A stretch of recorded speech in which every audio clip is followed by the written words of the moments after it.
el territorio continental ecuatoriano. Avanzamos ya con nosotros también el asambleísta Henry Cucalón, de los registros de Madera de Guerrero, Partido Social Cristiano. Bienvenido, doctor. Algunas reformas constitucionales se están planteando en la Asamblea Nacional. Quisiéramos escuchar su concepto, su criterio, en torno especialmente a una de las más importantes, que se refiere el cambio que se podría dar o recortar la acción del Consejo de Participación Ciudadana y Control Social, planteados por algunos colegas suyos en la Asamblea Nacional. Muy buenos días, gracias como siempre por la oportunidad, un gusto compartir con ustedes. Un saludo cariñoso a todos los oyentes de Radio Morena. Nos encontramos tramitando en la Asamblea hace algún tiempo una serie de propuestas, en algunos casos de reforma constitucional, que significa que la Asamblea debate y lo resuelto pasa a conocimiento del pueblo en referéndum, que es el artículo 442 de la Constitución, y en otros casos vía enmienda, donde no entra el voto popular, sino que son en dos debates de la Asamblea. ¿Para qué? Para limitar las funciones del Consejo de Participación Ciudadana. Y ahí hago una digresión, no de ahorita, que está en boga o en moda. Desde siempre he pensado que es una deformación democrática. Deformación democrática. Deformación democrática, sí.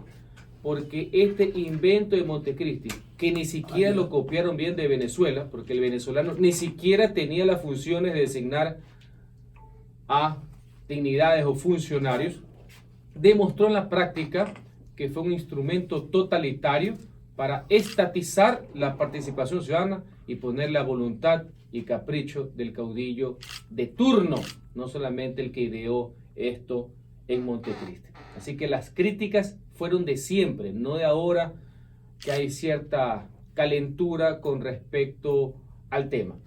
La discusión ¿Cuál podría ser el recorte?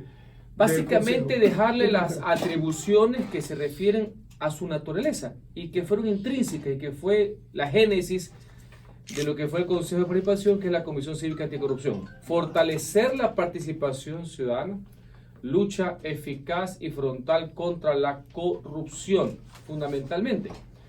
Pero se hizo conocido el Consejo es por el tema del manoseo de los concursos de méritos de oposición para la designación de funcionarios que estaban al antojo, insisto, del proyecto político totalitario de turno. Existe este límite. ¿Cuál es la diferencia de criterios entre los asambleístas y dignísimos representantes de la opinión pública? ¿Cuál es la vía?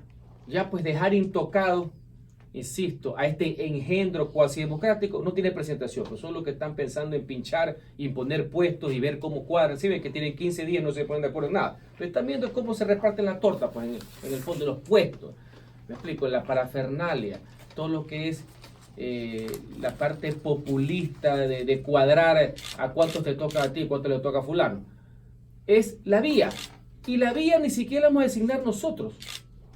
Nosotros la vamos señalando, la define la Corte Constitucional. Aquí hay algunos debates, hay algunos juristas que piensan que eso sí atenta contra la estructura del Estado. Claro. Y consideran que eso debe ser a través de una asamblea constituyente. Es un debate jurídico, yo lo respeto. Creo que no es así, pero lo respeto. Yo creo que se puede hacer con reforma constitucional, eso sí, con el voto del pueblo. Con el pueblo, no. Lo sostengo ahorita y lo sostuve también en el debate de las enmiendas constitucionales en mi anterior periodo legislativo. Hay otros que creen que es solo con enmiendas, que no hace falta una consulta popular. Pues bien, según la Carta Magna, les guste o no les guste a algunos, es la Corte Constitucional, no 3, no 4, no 5, la Corte, porque es un órgano de poder, quien va a dictaminar. Una vez que dictamine la vía, la Asamblea y los ciudadanos debemos implementar esa vía. Yo creo que es vía voto popular, pero que las cosas no pueden quedar como está, eso no tiene tela de duda absoluta. Pero una pregunta, hay que recordar allí. A ver, asambleísta, el anterior Consejo de Participación Ciudadana transitorio no pudo designar a todas las autoridades que hasta el momento establece la Constitución de la República, y uno de ellos el Contralor General de la Nación y otro más. Mi pregunta, con la exposición que usted acaba de efectuar, si se dan las reformas, los planteamientos, ¿quién designaría al nuevo Contralor General de la Nación. Qué importante su reflexión, y vamos por partes, porque el tema es medio denso. Todo lo que hizo el Consejo de Participación Transitorio fue en base a un mandato popular consignado en la consulta de febrero del año 2018. Facultades especiales regladas, consignadas en el artículo 3 y pregunta 3 de la consulta popular, con un régimen especial dado por el pueblo. Creo que en líneas generales hicieron un buen trabajo, no exento también de errores como fue la conformación del Consejo de la Judicatura Transitorio, por citar un ejemplo. Hay temas que se quedaron pendientes. Comisión técnica. Hay temas que se quedaron pendientes, no solamente el que usted dice, sino el del defensor público podrá ser, si de mano más ingrata, pues eso que está pendiente debe retomarlo el Consejo de Participación Definitivo que está en firme, que se encuentra en este momento, más allá de lo que yo piense de sus integrantes. Eso no tengo la menor duda. En el caso del Contralor hay una resolución del transitorio que determina que el subrogante actualmente, que es el doctor Celis, debe completar el periodo hasta que termine el proceso de transición para saber si existe o no la posibilidad de que haya un tribunal de cuentas que reemplace la figura del juez administrativo del órgano superior de control, que es la Contraloría General del Estado. Pero que el actual Consejo, una vez que ya se pongan de acuerdo en que no están de acuerdo en nada y que tienen 15 días de deslegitimados total y que son una caricatura de institución, pues tienen que proseguir con los procesos que se encuentran pendientes. Eso sí, por enésima vez, una vez que encuentren y sean bien las caretas, tratan de intervenir en algunas de las decisiones del transitorio, que no son las de Trujillo, no son las de Tuti, no son las de Cookie, son las que el pueblo les otorgó, automáticamente caen en causal de enjuiciamiento político. Pueden desconocer a las autoridades que designó el transitorio porque no el discurso tienen, del presidente actual. Discurso Sí. jodido, creo que es una ocurrencia entre tantas que nos está dando esta caricatura que tenemos ahí de presidente del Consejo de Participación. No tiene facultades, atribuciones ni competencias para hacerlo. Que haga las planas, que revise la Constitución y vamos si la podemos revisar. A propósito de la Constitución y de la función legislativa, esto de titular, no lo comparto yo, pero es lo que dice. Faneja constitucional. Yo sí la comparto y le voy a explicar por qué el señor Aguilar hace eso. Porque ayer, en vez de continuar con el debate presentado por el asambleísta Héctor Muñoz, que presenta una reforma constitucional, el 442, el señor presidente de la Asamblea puso un etéreo en el orden del día. Puso conocer distintos proyectos, pero una cuestión abierta. Y ayer hablaron de todo, menos de la reforma. Entonces, por eso el título. Y el título está bien, yo lo comparto. Aguilar tiene medido el pulso de ese pleno. Hace 2 semanas dijo, es oficial. El pleno enloqueció y yo comparto. Muchas veces nos critican y con razón.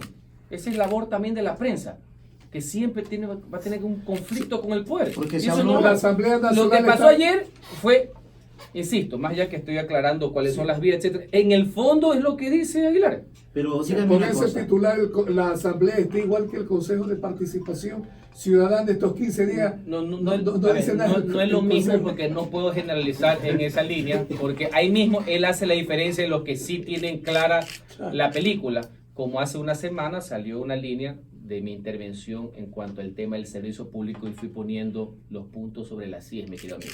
Lamentablemente estamos en un órgano colectivo, las cámaras, los congresos, las asambleas, los parlamentos tienen cierto nivel de desgaste en todo el mundo, porque usted tiene en la misma ágora, por no decir en la misma pecera, usted tiene pues tiros y troyanos, pues tiene carne y hueso, pues, ¿no? Entonces ese tipo de cosas suelen suceder, pero eso está bien. El señor Héctor Muñoz, que no es mi partido, pero lo reconozco, es un caballero inteligente, está en la línea correcta y los otros aprovecharon para tener unos cuantos minutos de fama y comenzaron a hablar una sarta de sandeces. Que ayer dijo sobre temas electorales, algo tan pero tan elemental, la obligatoriedad o no del voto.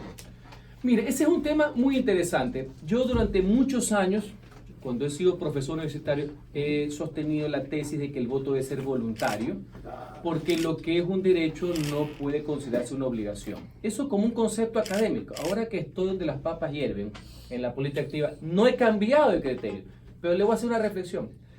Ahora hay toda una ola de corriente oportunista, no conceptual, a favor del voto voluntario. ¿Pero sabes por qué? Porque algunos analistas, algunos amigos, algunos académicos, como no salen elegidos los que a ellos les gusta, porque ese es el tema de fondo, porque no salen el que parece John Kennedy, bueno, el que habla bonito, el que habla como Magua, pero que sí decide, el que tiene los estudios, pues no es como Correa, o sea, como no salen los que ellos quieren, con la pinta que ellos quieren, entonces el problema es el voto obligatorio, porque no dicen el pueblo, que es el conjunto de personas conscientes y que son los que piensan sobre su futuro, no, es la masa. Entonces creen que si ahora el voto es voluntario, ahora sí van a salir lo que a ellos les gusta. No, señora, así tampoco son las reglas democráticas. Es un tema de cultura política y de cultura ciudadana. Yo creo en eso, pero no es por sentido de la oportunidad, porque ahora sí van a salir elegidos los míos. Ya no va a salir elegido fulano, vengano, que no me gusta. Asambleísta, en medio de esta faneja, para concluir, la última pregunta. El señor Boscán, entrevistador de La Posta, decía ayer que más interesante que lo que pasa en el Pleno es lo que pasa en los pasillos, donde en ocasiones se transan incluso detalles como la vicepresidencia de la señora María Alejandra Vicuña a cambio de los votos, esos votos a cambio de silenciar el tema, por ejemplo, del metro de Quito. ¿Realmente pasan estas negociaciones en los pasillos, los silencios? Mire, conversaciones siempre hay. Insisto, ahí estamos en una pecera.